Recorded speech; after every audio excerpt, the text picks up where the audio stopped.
Bienvenue dans 100% Otaku, la nouvelle émission pour les otaku qui va parler animé, cosplay, manga.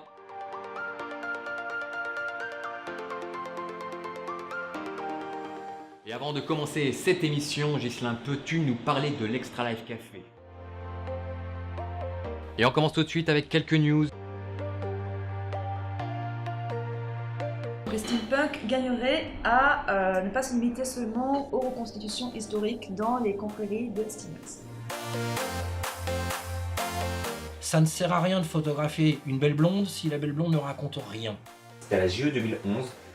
Il y avait un enfant de entre 8 et 10 ans qui est venu nous voir, mon frère et moi, avec des étoiles plein les yeux en nous demandant s'il pouvait prendre une photo parce qu'on était ses héros. Ça, c'est une question intéressante qui mérite réflexion.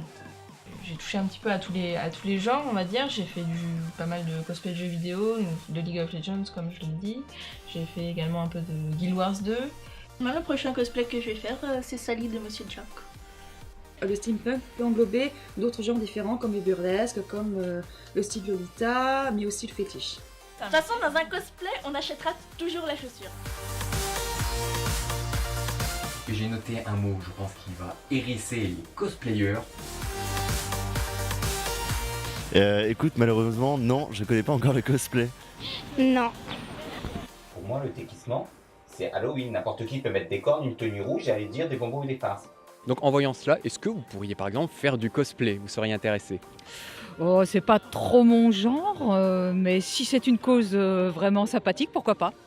Mais tu sais, on peut être jeune et pas connaître le cosplay du tout, c'est pas du tout une question d'âge, au contraire. Mais là, on est dans l'éternel débat depuis la préhistoire de la représentation de l'homme et de la représentation de la femme. Et les kigurumi, que les gens disent que c'est des cosplays, non, je suis désolée, de base c'est un pyjama, nous avons un cosplay. De la difficulté en tant que perchiste, éviter de trop trembler, éviter que le micro se voit dans le champ.